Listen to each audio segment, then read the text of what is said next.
Chennai super king 5 time champions 2010, 2011, 2018, 2021 and 2023। आज भी चेन्नई में कोई बच्चा पैदा होता है, वो सबसे पहले थाला बोलना सीखता है। उसके बाद दोस्तों आगे की दुनियादारी सीखता है। तो ये लेगेसी छोड़ी दोस्तों महेंद्र सिंह धोनी उर्फ थाला ने एंड उनकी टीम ने भाई इस आईपीएल की हिस्ट्री में। चेन्नई सुपर किंग इकलौती एक ऐसी टीम है जिसने हर डेकेड में टाइटल उठाया है।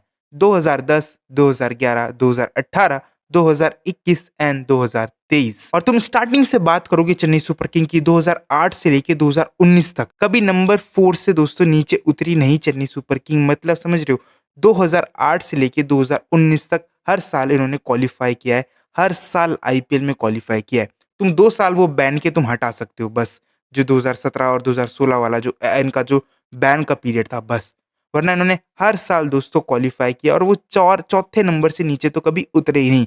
2020 पहला साल था चेन्नई सुपर किंग के लिए जो डिजास्टर गया था, जहां उन्होंने 7वें नंबर पे फिनिश किया था। बट उसके बाद दोस्तों 2021 में जो उन्होंने कमबैक किया दोस्तों, केकेआर को फाइनल में हरा के उन्होंने ट्रॉफी जीती। बट उसके बाद 2022 का इनका सीजन दोबारा अच्छा नहीं गया था, जहां इन्होंने 9वें नंबर पे फिनिश किया था। बट अगेन 2023 में इन्होंने कमबैक किया, जहां उन्होंने गुजरात टाइटंस को हरा के फाइनल में अपनी 5वीं दोस्तों ट्रॉफी उठाई। बट उसके बाद 2023 और 24 की बात करोगे, उसके बाद 2023 के बाद तुम बात करोगे 2024 और 2025 की, वो इतने सीजन इनके अच्छे नहीं गए। जहां इनका जो 2025वां सीजन था, जो पिछला साल जहां आरसीबी ने टाइटल उठाया था, इनका दोस्तों इनके पूरे करियर का, इनकी पूरी हिस्ट्री का, चेन्नई सुपर किंग की पूरी लेगेसी का one of the disaster season गया था, जहां उन्होंने 10वें नंबर पे फिनिश किया था फर्स्ट टाइम। और 2025 में चेन्नई सुपर किंग के बहुत से रिकॉर्ड टूटे थे। जो इनका गढ़ माना जाता था, होम जो फोर्ट्रेस माना जाता था चेपॉक, दोस्तों वो फोर्ट्रेस नहीं बचा था। हर दूसरी तीसरी टीम आ रही थी और इनके घर में इनके ही हरा के जा रही थी। चेन्नई सुपर किंग की तुम जब भी दोस्तों बात करोगे, जो मेरे को इस टीम की जो सबसे प्यारी चीज लगती है दोस्तों, वो है दोस्तों इनका कोच की और दोस्तों इनके कैप्टन की जुगलबंदी। 2008 से लेके 2025 चल रहा है, 2008 से 25 चल रहा है दोस्तों, इतने साल हो चुके हैं। इनका कोच और कैप्टन की जुगलबंदी दोस्तों खत्म नहीं होके देती। स्टीफन फ्लेमिंग दोस्तों और एमएस धोनी दोस्तों one of the most underrated combination है दोस्तों इस वर्ल्ड क्रिकेट की। तुम बात करोगे एक कोच और कैप्टन के रूप में। और जो 2 साल थे जो चेन्नई सुपर किंग के बैन के थे, उसमें भी जब राइजिंग पुणे सुपर जायंट्स बनी थी, वहां भी स्टीफन फ्लेमिंग ही दोस्तों पुणे पुणे के आई थिंक कोच ही थे उस टाइम भी। एमएस धोनी वहां, बेशक एमएस धोनी एक सीजन में कैप्टन नहीं थे, बट कोच तो थे दोस्तों। तो ये जो सबसे अंडररेटेड चीज दोस्तों मेरे को लगती है कि मतलब इतने साल दोस्तों एक कोच का टिके रहना, तो दोस्तों ये आम बात नहीं होती। दोस्तों ये आम बात नहीं होती। मेंटली बात कर लो, फिजिकली बात कर लो, सीजन की भी अच्छा जा रहा है, बुरा जा रहा है, इतने साल तक 2019 तक तो बहुत अच्छा सीजन गया है, ठीक है, वो समझ आता है। बट जैसे जैसे सीजन खराब जाते हैं भाई, परफॉर्मेंस टीम की डाउन जाती है। तुमने 2025 में 10वें नंबर पे फिनिश किया था, पर जब भी दोस्तों कोच के मुंह से तुम एक भी शब्द कभी उल्टा नहीं सुनोगे, ठीक है। तुम चाहे अपनी टीम के बारे में बात कर लो कोच से, ठीक है, अपोनेंट टीम के बारे में बात कर लो, कभी तुमने कोच के मुंह से ऐसी फालतू बातें सुनी नहीं होगी जो तुम्हें डाइजेस्ट नहीं होगी और तुम्हें बड़ी अजीब लगी होगी, ठीक है। स्टीफन फ्लेमिंग की बात करोगे दोस्तों, पता ही नहीं चलता टीम जीते हारे, टीम ट्रॉफी उठाए, टीम ट्रॉफी ना उठाए, 10वें नंबर पे फिनिश करे, पहले नंबर पे फिनिश करे। कोच का दोस्तों काम बस उसके ड्रेसिंग रूम तक होता है, टीम मीटिंग तक होता है, और वो तुम्हें दिखता है। उसके बाद तुमने कभी देखा ही नहीं होगा कि भाई कोच कहीं आके कुछ फालतू बोल रहा है। तो ये जो सबसे अंडररेटेड चीज है दोस्तों, ये जो बॉन्डिंग है एमएस धोनी एंड तुम बात करोगे स्टीफन फ्लेमिंग की। अब बेशक ऋतु कैप्टन है, पर जब भी 18-19 साल तक एक कोच एक टीम के साथ जुड़ा हुआ है, तो बहुत बहुत बड़ी बात है दोस्तों, बहुत बड़ी बात है। चेन्नई सुपर किंग की दोस्तों जो खासियत रहती थी, ये जो बहुत डिपेंड करते थे दोस्तों, ये अच्छे ऑलराउंडर्स हमेशा बाय करते थे अपने स्क्वाड में, जो हमेशा ऑलराउंडर्स रखते थे, ठीक है। इन्हें स्विंग बॉलर्स पसंद थे और इन्हें डिस्ट्रक्टिव ओपनर्स पसंद थे।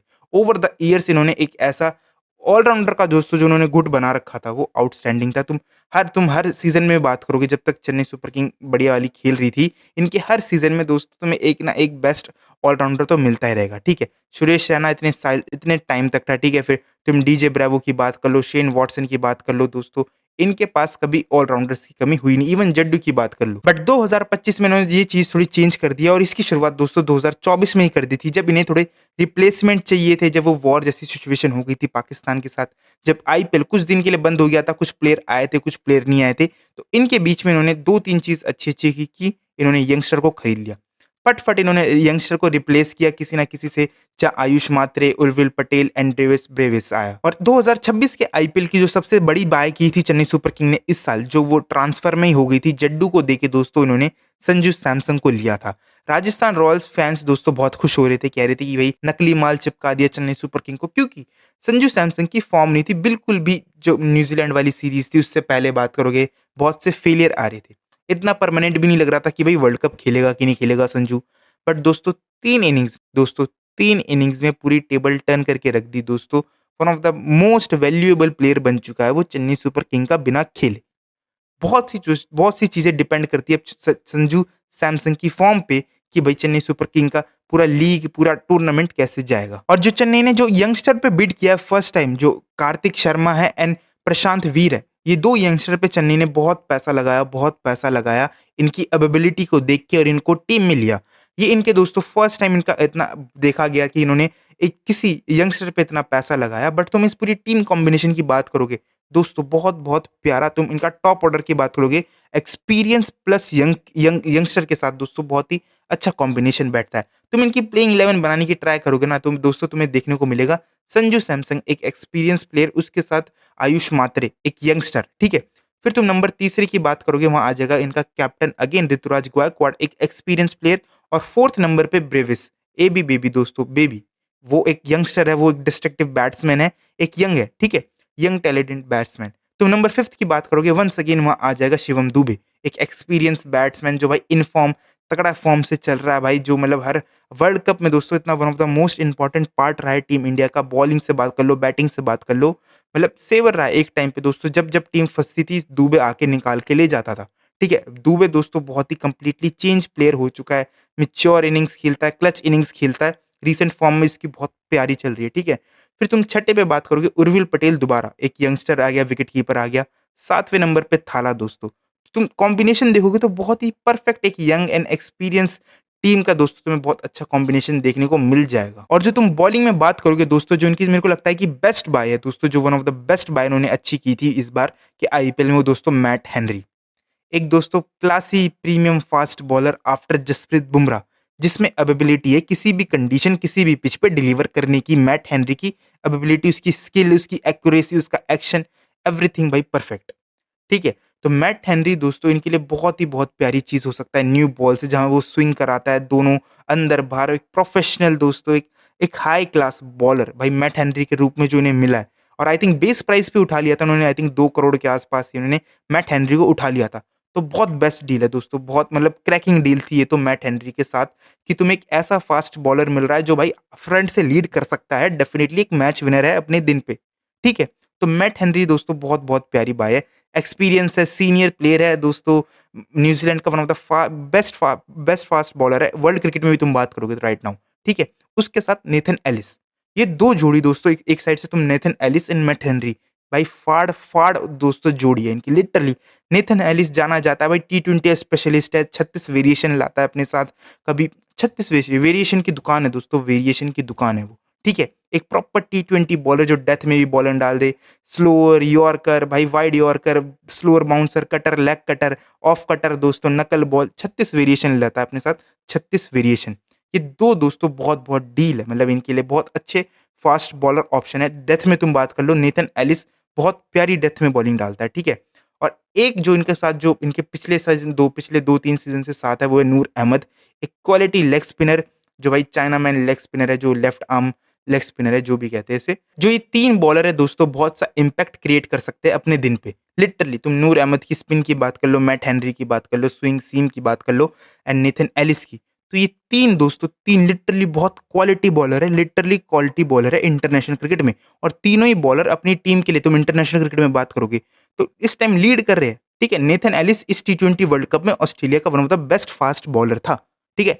डिस्पाइट द फैक्ट कि भाई उनके पास पैट कमिंस नहीं था, जॉस हेजलवुड नहीं था, उसके बाद भी, ठीक है। तो ये चीज मेरे को अच्छी लगी कि भाई इनके पास भाई आज भाई इस बार इस सीजन के इस आईपीएल में बात करोगे तो भाई बैटिंग, बॉलिंग, ऑलराउंडर में हर में एक क्वालिटी तो दिख रही है, कि भाई बैलेंस दिख रहा है। अखिल हुसैन इन्होंने बहुत एक क्वालिटी, एक लेफ्ट आर्म स्पिनर जडेजा का इन्होंने रिप्लेसमेंट करने की ट्राई किया है, और वो आई थिंक मेरे को लग नहीं रहा कि वो खेल पाएगा। मे बी नूर क्या हेनरी वेनरी में से कोई एक ही खेल पाएगा, क्योंकि नूर तो डेफिनेटली खेलेगा, but I think Matt Henry और ये चेंज कर देंगे, बट मैट हेनरी को भाई ये बेंच करेंगे क्यों मेरे को नहीं पता, क्वालिटी बॉलर है। तो अखिल हुसैन का थोड़ा मेरे को लगता है कि मुश्किल हो सकता है।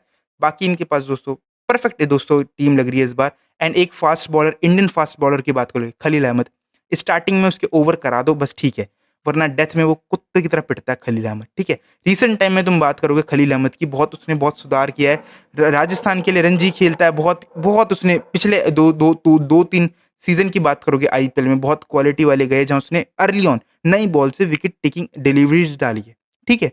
तो खलील अहमद ऑल्सो, तो इनकी टीम दोस्तों बहुत इस बार बैलेंस लग रही है, बहुत बहुत एक प्रॉपर जिसे कहते हैं एग्जाम्पल है कि यूथ वर्सेस एक्सपीरियंस प्लेयर का। इस बार भाई चेन्नई डिफरेंट है दोस्तों, फर्स्ट टाइम तुम देखोगे कि चेन्नई एक बहुत अलग फेज में तुम्हें दिखेगी। और जो इनके पास अदर ऑप्शन है, अंशुल कमोच की बात कर लो, जेमी ओवर्टन की बात कर लो, मैट मैट शॉ हो गया, ठीक है, एंड तुम श्रेष्ठ गोपाल की बात कर लो, एक लेग स्पिनर। तो इनके पास दोस्तों बहुत बहुत बेंच पे भी तुम बात करोगे तो क्वालिटी प्लेयर है जो रिप्लेस कर सकते हैं काइंड ऑफ, जब इन्हें करना हो। बट इन तुम इनकी प्लेइंग 11 देखोगे दोस्तों, बेस्ट मेरे को लग रही है और बहुत ही परफेक्ट बैलेंस टीम लग रही है दोस्तों इस बार चेन्नई सुपर किंग। माइट भी दोस्तों थाला का ये आखिरी सीजन हो क्या ना हो, वो थाला ही जाने क्या हो सकता है थाला के साथ। बट दोस्तों ट्रस्ट मी, ये टीम दोस्तों बहुत बहुत बैलेंस लग रही है। But depending on form, to be honest, depending on form, जैसे कि संजू दुबे की फॉर्म चल रही है, बहुत हॉट फॉर्म में है इस टाइम वो, ठीक है, दोनों तो बहुत इंपैक्ट दे सकते हैं चेन्नई सुपर किंग को, ठीक है। और सेम एज तुम बॉलिंग में बात करोगे, Matt Henry and Nathan Ellis, तो बहुत बैलेंस टीम है हर डिपार्टमेंट में। जो एक कमी मेरे को लग रही है वो ऑफ स्पिनर और लेफ्ट आर्म स्पिनर के बीच में हो सकता है। ऑलराउंडर के पास इनके ऑप्शन इतने इस बार नहीं है, तुम बस शिवम दुबे को ही देख पाओगे बस। तो कुछ चेंजेस किए चेन्नई सुपर किंग ने इस साल, पूरे अपने फॉर्मेट इन्होंने चेंज कर दिया है। जो इनकी प्लानिंग होती थी उससे डिफरेंट चले गए, जहां उन्होंने फुल यंगस्टर प्लेयर टीम खिलाने की, थोड़ा यंगस्टर की बात कर लो, एक्सपीरियंस की बात कर लो, उसका मिक्स खिलाने की इस बार कोशिश की है। तो देखा जाएगा दोस्तों कि ये क्वालिफाई कर पाएंगे कि नहीं कर पाएंगे। माइट भी मेरे को लगता है कि इस बार ये माइट भी क्वालिफाई कर सकते हैं, क्योंकि दोस्तों टीम बहुत बैलेंस है। स्पेशली तुम बैटिंग की बात करोगे, टॉप 6 टॉप 7 दोस्तों लिटरली एक बहुत परफेक्ट एग्जाम्पल है, एक यूथ का और एक यंग प्लेयर का और एक एक्सपीरियंस प्लेयर का, लिटरली बहुत बहुत परफेक्ट एग्जाम्पल है।